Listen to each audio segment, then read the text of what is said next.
a saidinha. A Secretaria de Administração Penitenciária de São Paulo informou que cerca de 1.000 detentos, 1.000, não voltaram para os presídios após a primeira saidinha. Que essa não é saidinha de banco, essa vai vir depois. É a primeira saidinha temporária de 2025. O repórter David de Tarso tem as informações. David, tem 1.000 crianças rodando por aí na rua armadas agora?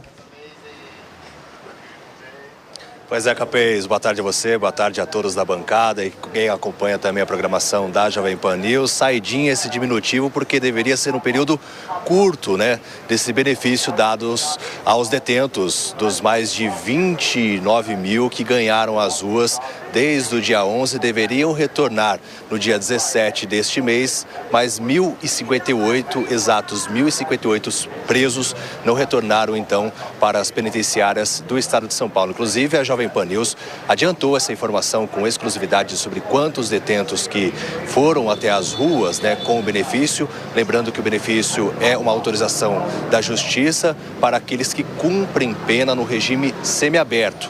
E cerca de 1.000, mais precisamente 1.058, não voltaram para a prisão. Então, esses presos agora eles são considerados foragidos e caso sejam encontrados, eles voltam para o regime fechado e não mais no regime semiaberto. Mas fato é que entra ano e sai ano, mesmo com essa questão da lei já aprovada, né, aqueles presos que já tinham o benefício, eles ainda são contemplados, então, com a saída temporária, no diminutivo saidinha, que era um período curto, mas muitos vão ficar por um bom tempo, infelizmente, pelas ruas, Capês. É isso aí, David. Fica a sugestão para o Congresso Nacional alterar o artigo 122 da Lei da Execução Penal. Em vez de saída temporária, põe saidinha, fica mais bonitinho. Cuidado com o relógio aí, David. Agora, com a expectativa de melhorar a segurança na Avenida Paulista, David, eu estou com você ainda, que é um dos lugares mais movimentados da capital, a Prefeitura lançou o programa, abre aspas, Paulista Mais Segura. Não está se referindo às mulheres que andam na avenida, mas à própria avenida. Paulista Mais Segura. David, como é que é esse programa Paulista Mais Segura?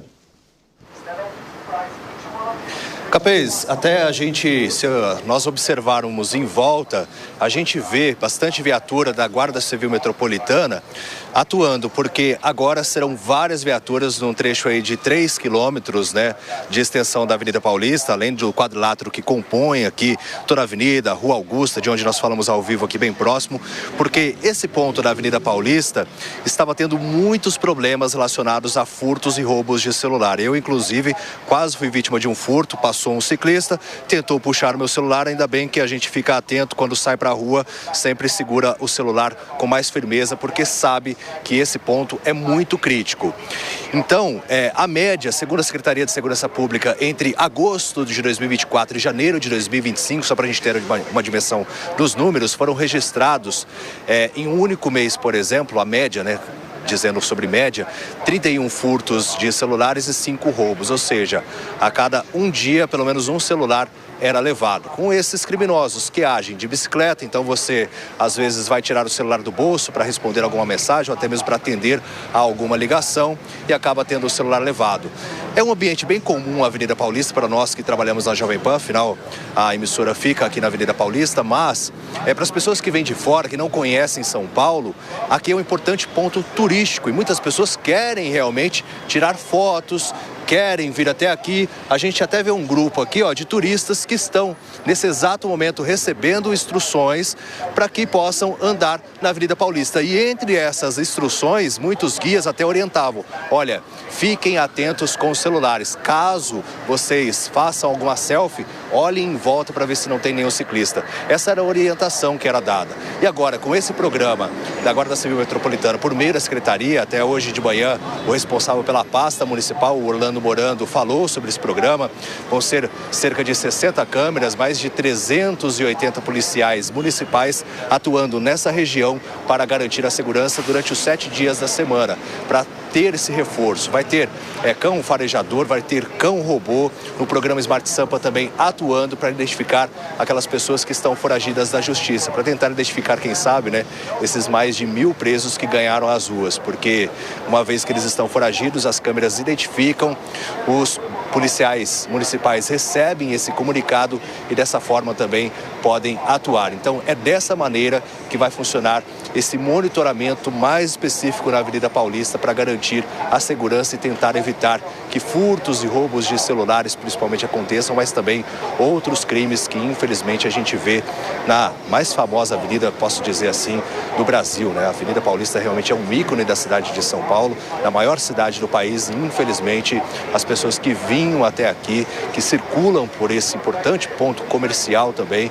não só um ponto turístico, ponto comercial, estavam receosas. Sabe qual era o hábito antigamente? Espero que isso mude, né? Porque o hábito ainda até hoje, as pessoas para conseguirem usar o celular, entravam em alguma loja, atendiam a ligação, respondiam a mensagem, depois saíam. Realmente uma situação muito complicada, né? Uma inversão de valores a qual a gente vive, infelizmente, nos dias atuais aqui da Avenida Paulista. É uma realidade que a Secretaria Municipal de Segurança Pública está tentando mudar. Capês? Muito bem, muito obrigado, David Tarso. Vamos aí, eu estava com medo de levar o microfone dele, mas agora não há, talvez, tanto perigo assim. De qualquer maneira, mesmo com maior vigilância, vamos comentar essa medida, uma medida positiva, claro, assim como é o programa Smart Sampa.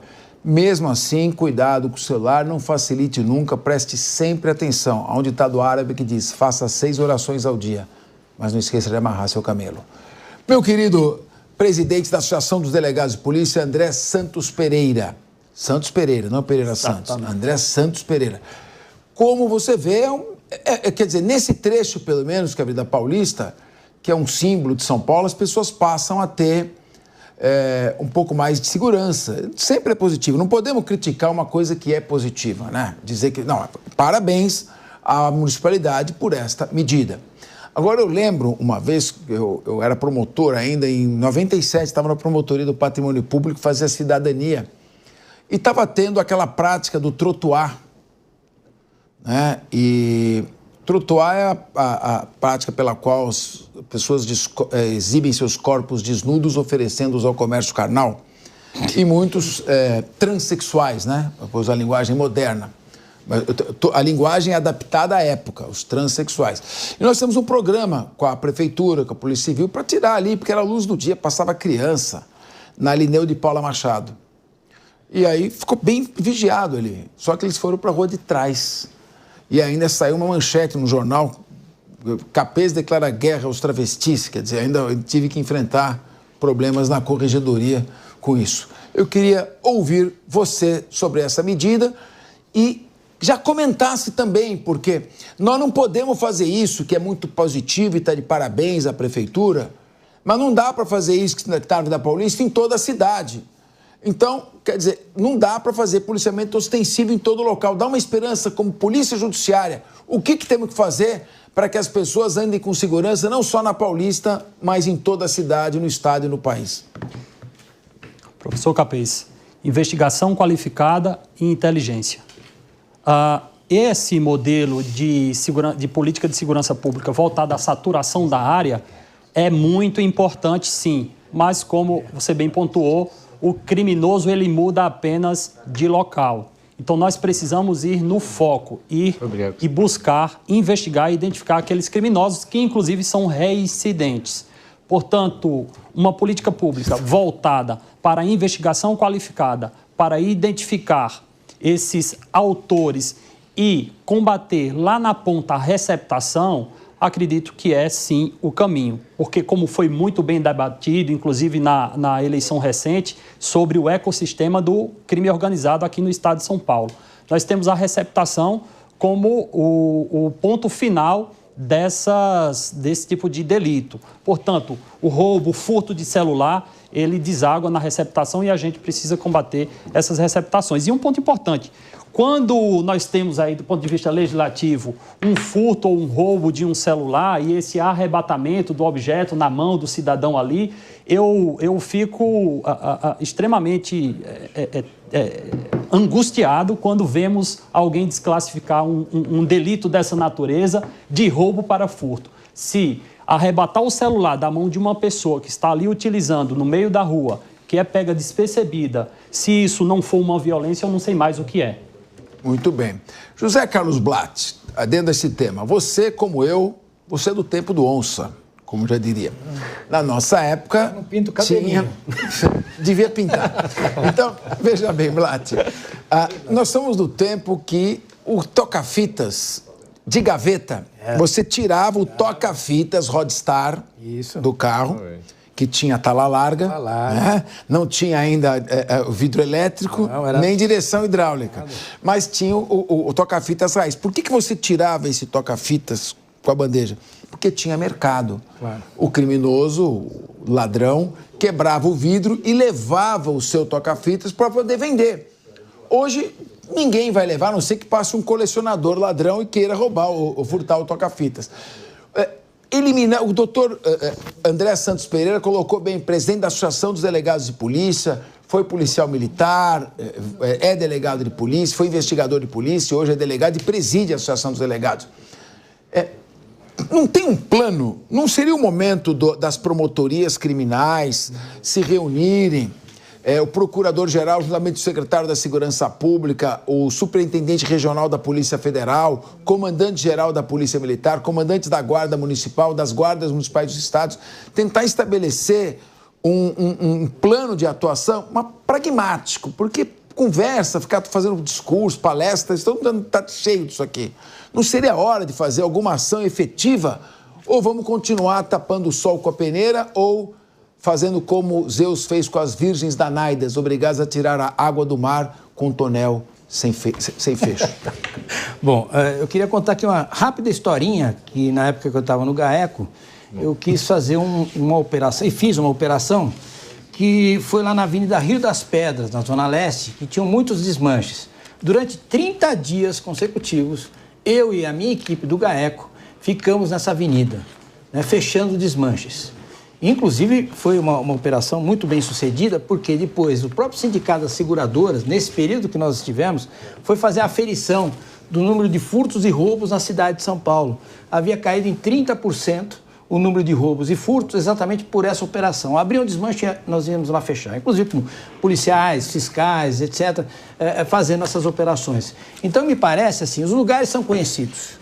Todos os policiais, promotores, juízes e o pessoal sabem onde estão as biqueiras, sabem onde estão os desmanches, sabem onde estão os locais onde há pirataria com máfias pesadas, que nós também combatemos um bom tempo. Então, tudo isso é conhecido. O que falta é boa vontade para que as pessoas sentem, independentemente de lei. A lei já existe, ela pode ser aplicada para que essas operações saiam de uma maneira importante e significativa para a população.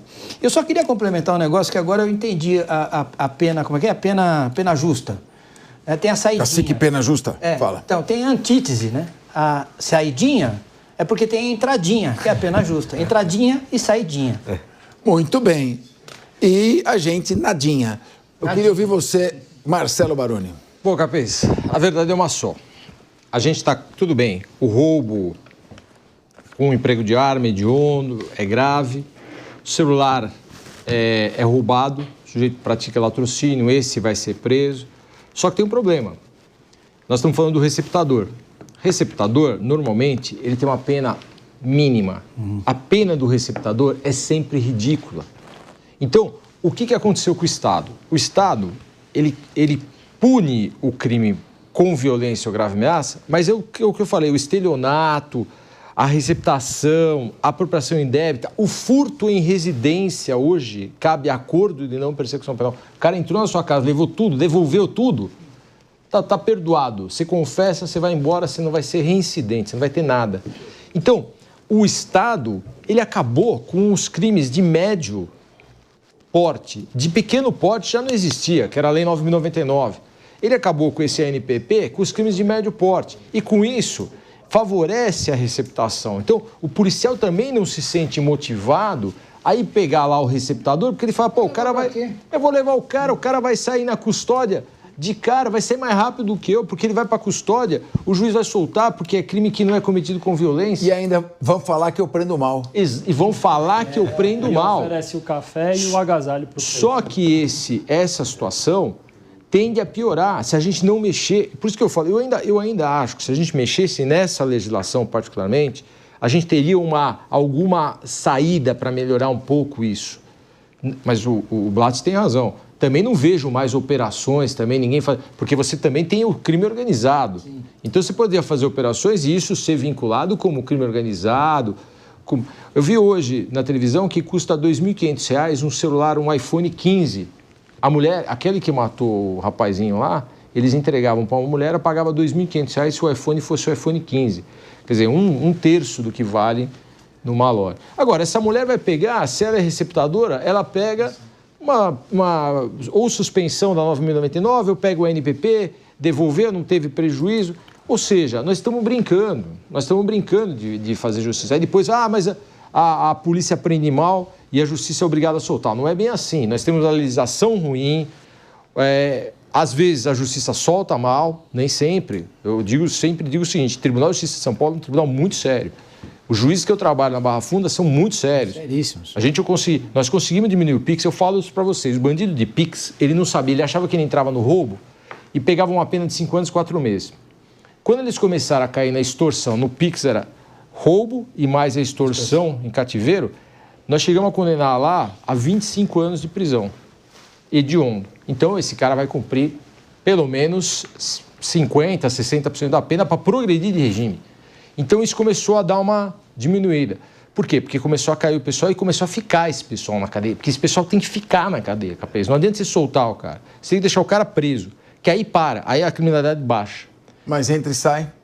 Esse é o problema. Por exemplo, aí a receptação, você falou, a receptação profissional é pena de 3 a 8 anos. A pena mínima 3, o cara pega o regime aberto. Fica aí uma sugestão, já o Congresso Nacional gosta de fazer um monte de coisa que não precisa. Já está com 50 bi de emenda parlamentar, não está? Já fica uma sugestão. Identificado o crime do qual veio o produto receptado, a pena é a mesma do receptador. Então, essa mulher que receptou um celular fruto de um latrocínio, é um dos crimes mais covardes e abjetos que eu já vi, essa morte do ciclista no Parque do Povo. Uma das coisas mais... Deveria receber a mesma pena do latrocida. Deve ser partícipe do latrocínio e não ser tipificada somente como receptação. Que pode chegar a 30 anos, de 20 a 30 anos, né? Muito bem. Um pouco mais que 17 anos. Eu queria ouvir a sua opinião, Fernando Capano. Pois é, de novo, a gente realmente precisa trabalhar uma ponderação melhor no que diz respeito à eficácia das condutas que a gente quer combater. Professor Capês, eu vou aqui fazer uma ponderação que me parece importante no que diz respeito à tal da saidinha, né? Eu não acredito que a gente possa, de fato, adotar um discurso de radicalização no seguinte sentido: a partir de agora ninguém sai mais. Sabe por quê? Um simples motivo, porque esse tipo de atitude, embora ela tenha motivos, a meu juízo, muito justos, né, ela tende, a médio prazo, segundo o meu crivo, a fortalecer o discurso da injustiça, que é o combustível da massa carcerária para fortalecer o crime organizado. Porque aí o sujeito fala, tá vendo? É nós contra eles, né? Então, veja, eu acho que a gente precisa manter, de fato, a questão aí dos eventuais benefícios oriundos aí da aplicação correta da lei de execução penal, desde que a gente também faça a seguinte ponderação. O que é que vale mais no final das contas? Os interesses da sociedade, e aqui nós estamos diante de dois grandes profissionais que, antes de serem, obviamente, promotores públicos, são tutores dos interesses da sociedade. É o que diz o artigo 129 da nossa Constituição, né? Então, veja, o que é que vale mais no final das contas? O interesse da sociedade ou, eventualmente, a tutela do interesse individual? Em alguns casos, eu vou já me adiantar. Vale mais o interesse da sociedade. E esse tipo de discussão política é que precisa permear as nossas conversas aqui, né? Então, ninguém quer adotar um discurso obtuso aqui e falar, olha, então, quer saber de uma coisa? Acabou, você vai cumprir a pena integralmente no regime fechado, porque eu tenho o meu receio neste aspecto. Agora, nós precisamos, obviamente, compreender a questão da saidinha aí de maneira a ter mais cuidado para, obviamente, conceder esse benefício para quem, de fato, realmente vai, na medida do possível, ao menos em teoria, ter mais chances de se reinserir em ambiente social. Número 1. Número 2, que eu acho fundamental, né? E é uma discussão que eu queria também trazer aqui para a bancada. Temos aí o uso dessa tecnologia, Smart Sampa, câmeras, né? E essas câmeras, por exemplo, já que estamos a falar de pessoas que, a rigor, saem e não voltam, essas pessoas têm que ter mandado de prisão expedido, não é isso? E, portanto, obviamente, passam a ser foragidos e esse mandado está em aberto. E aí nós temos a tecnologia que localiza essas pessoas e que ajuda o policial que está lá no campo, que está lá no operacional, a prender essas pessoas. E aí nós temos, e de novo, pelo amor de Deus, respeito por demais, mas aí nós temos uma ponderação trazida pela Defensoria Pública no sentido de que esse tipo de expediente é inconstitucional. Por qual razão? Com todo respeito. Por qual razão a gente não pode utilizar a tecnologia para localizar pessoas que estão com mandado de prisão aberto? Não é isso? Assegurar o direito de fuga, a preservação do direito de fuga. Pois é. Agora, eu queria perguntar, o Baroni, você está no promotor criminal, está na prática há muitos anos, eu não entendo uma coisa. Pela lei de execução penal, vamos dizer que a saída temporária ainda prevalece para quem cometeu o crime antes da mudança da lei. Tá legal? Então os caras estão saindo ainda porque a lei mudou depois que eles praticaram o crime. A lei tem efeitos penais, eu não posso criticar porque eu escrevi nesse sentido. Mas vamos falar desses caras que estão saindo. Só pode sair, ter direito à saidinha, quem está na colônia penal, que os maledicentes chamam de colônia de férias. Só para quem está em regime semiaberto. Não existe saída temporária para quem está em regime fechado. Está escrito. Os condenados que cumprem pena em regime semiaberto poderão obter a saída temporária. Segundo, ele tem que cumprir 1/4 da pena antes no regime antes de sair. Tem que ter comportamento adequado. E tem que ter compatibilidade com os objetivos da pena. Não é que o juiz está obrigado a conceder. Então, você que está lá diariamente, você não trabalha na execução, mas você manda uma porrada de gente para a execução da pena. Sim.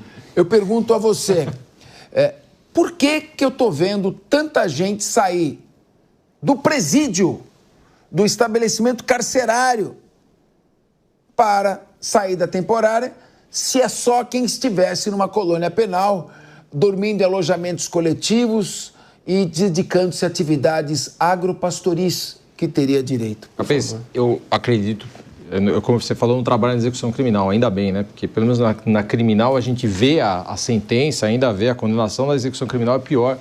Você vê que todo o teu trabalho que você teve para condenar, muitas vezes vai por água abaixo, né? Mas muitos desses presos, como não tem vaga no semiaberto, às vezes o cara fica no fechado e aí ele tem direito à saída. Acredito eu que seja por isso que no fechado o pessoal sai na saidinha. Porque, em tese, ele teria direito ao semiaberto e ele está no fechado, então ele pode sair. Pode ser, mas será que são todos? Não sei. Aí eu já Porque é outra coisa para você entender, telespectador. Tem o regime, o sujeito cumpriu a pena no regime fechado. Aí ele tem direito de passar ao regime semiaberto. Mas o poder público é incompetente e não fez colônias penais suficientes. Então ele tem direito de passar para o regime semiaberto, mas ele não tem colônia, então ele fica no fechado. Então ele está, olha só, ele está juridicamente no semiaberto. Vê se o preso entende isso. Mas fisicamente ele está no fechado. Agora, se ele está no fechado, continuando a conviver num ambiente deletério, criminógeno, que incita a praticar o crime, não deveria ser concedida a saída temporária, porque ele tinha que estar física e juridicamente no regime semiaberto, na colônia penal. E sabe o que aconteceu, Baroni? Acabou o nosso tempo. Vocês acharam que não ia... Precisava de mais 2 horas de programa. Vamos encerrando, então, o programa de hoje, mas eu quero te lembrar que todo o acervo de áudio da Rádio Jovem Pan, onde já ouvi tantas vitórias do Corinthians, já está liberado para o assinante do site www.jp.com.br. Faça a sua assinatura e tenha acesso a conteúdos exclusivos. O Linha de Frente fica por aqui. Eu agradeço a audiência. Agora vocês ficam com 3 e 1 com o Evandro Cini, porque ainda são 16 horas e 0 segundos.